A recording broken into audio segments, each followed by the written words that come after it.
C'est un cadeau diplomatique qui n'est pas passé inaperçu dans l'Europe du XVIe siècle. Un rhinocéros qui vient des Indes portugaises à l'époque de la colonisation et qui a traversé de nombreuses contrées africaines pour atterrir au Portugal. Une époque que nous raconte l'écrivain suisse Eugène dans Ganda aux éditions Slatkin. Bonsoir Eugène. Bonsoir.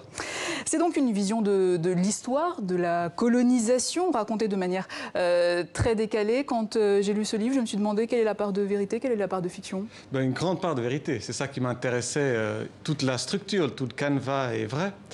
C'était bel et bien un cadeau diplomatique qui a fait le tour de l'Afrique. C'est un rhinocéros qui est parti de Goa, qui est arrivé à Lisbonne en 1515, après 3 mois de voyage.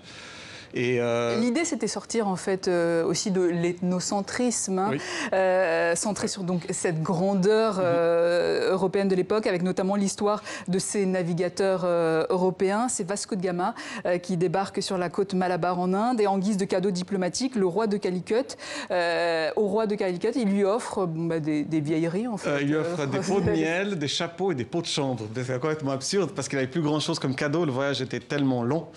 Donc il offre entre autres des pots de chambre et puis c'était particulièrement ridicule et malvenu parce que 80 ans plus tôt, la Chine a débarqué au même endroit et quand l'empereur Ming se présente au monde, il ne le fait pas à moitié. Donc il y avait un faste stupéfiant 80 ans avant Vasco de Gama qui arrive vraiment avec ses 3 caravelles un peu pourries. Donc il revient 7 ans après. Et après il revient tout de même. Pour avoir ses revanches. Oui, et il arrive à s'installer, à créer des comptoirs marchands et c'est le début de l'empire colonial portugais aux Indes qui commence. Et il revient avec des tissus, le rouge du Brésil. Oui. Ça je trouve ça fantastique. Le rouge du Brésil, c'est-à-dire que les Portugais venaient de découvrir le Brésil. Ils ont importé des tentures du Brésil, donc c'est des Européens qui offrent des tentures peintes avec des couleurs du Brésil à un roi des Indes. C'est vraiment la mondialisation en 1505. C'est ça. Et un personnage phare dans votre livre, c'est Alfonso de Albuquerque. Évidemment, qui est-il ?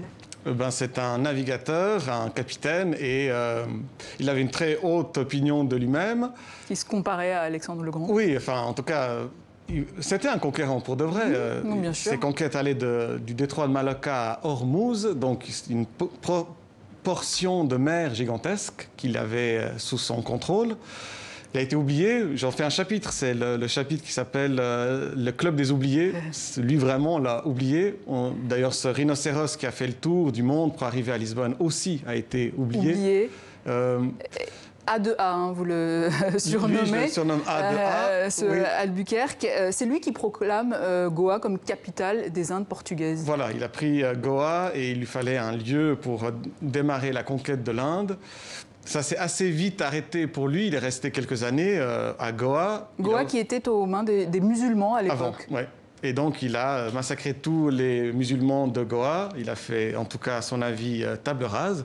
La religion s'en mêle, évidemment. Oui, en tout cas, c'est très important. D'ailleurs, les Portugais qui allaient en Inde, ils allaient avant tout pour convertir des gens, en faire des chrétiens, puis après pour les richesses. Alors, clairement. Autre personnage clé, Ossem, qui est-il ? Ossem, c'est un cornac. Donc, un dresseur de... Il accompagne l'animal, il le nourrit, il le soigne. Les éléphants, les pachydermes. Les pachydermes, en l'occurrence. Et de lui, on ne sait que son prénom, Ossem. Il n'est rien resté de son passage en Europe. C'est un intouchable indien. Oui, c'est un intouchable. Et vu que sa position sociale très basse, l'Europe ne s'est pas du tout intéressée à lui. Alors du coup, j'avais un personnage dont je connaissais que le prénom. C'était à moi d'inventer la vie qui va avec ce personnage, avec ce prénom.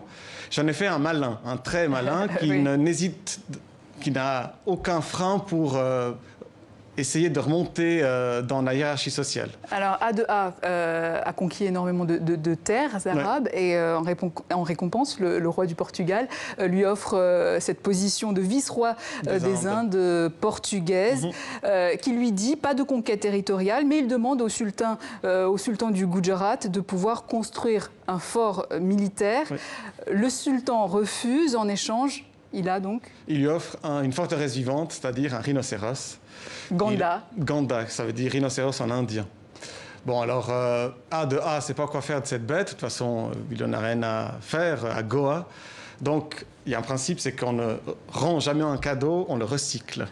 Donc, il l'offre à quelqu'un de plus puissant que lui, c'est-à-dire son roi, Manuel Ier, et boum, en mai 1515, l'animal débarque à Lisbonne. Alors, il se trouve qu'il a qu'une corne, hein, contrairement au rhinocéros d'Afrique, et d'où part le fantasme de la licorne, en fait. C'était si exotique. C'était si curieux, cette créature. Et en plus, ça faisait tellement longtemps qu'on n'avait pas vu de rhinocéros en Europe, depuis les Jeux du cirque à Rome. On ne savait pas ce que c'était comme bête. Alors on s'est dit, mais en fait, c'est peut-être une licorne, vu que ça n'a qu'une seule corne sur le museau. C'est peut-être moins gracieux que prévu, mais ça doit être une licorne. En tout cas, on y croyait à l'époque. On achetait des cornes de licorne très chères. Laurent de Médicis en achète. Et on n'avait pas vu l'animal en vrai, mais on était sûr qu'on allait le trouver bientôt.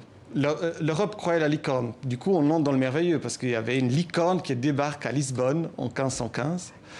Et il y avait un autre enjeu, c'est quel est l'animal le plus fort du monde. Donc, Manuel Ier, il possédait un éléphant. Et pour de vrai, dans la vraie histoire, il organise un duel entre son rhinocéros qu'il vient de recevoir et cet éléphant. Il construit une arène pour faire comme à l'époque antique. L'Antiquité était très importante pour la Renaissance. Il rêvait de retourner à l'Antiquité. Et donc, le rhinocéros gagne par forfait parce que c'était un petit éléphant. D'après ce que j'ai lu, un éléphanteau qui a eu peur de la foule du rhino. Donc, le rhinocéros est décrété par le roi animal le plus fort du monde. On en fait des chansons, tout le monde en parle. C'est ça. Et d'ailleurs, l'histoire vraie de Ganda qui a inspiré cette gravure sur bois si connue de l'artiste Albrecht Dürer, qui date donc de cette époque, 1515, qui est d'ailleurs à la couverture de votre livre. Ce qui est passionnant, c'est que Dürer ne l'a pas vu. Il n'a pas vu cet animal, il ne l'a jamais vu, mais il a fait cette gravure à partir de récits. À partir de témoignages. On lui a raconté le duel, on lui a raconté l'animal, et c'est une des gravures les plus célèbres de la Renaissance, tout simplement une image animale des plus célèbres de l'histoire de l'art.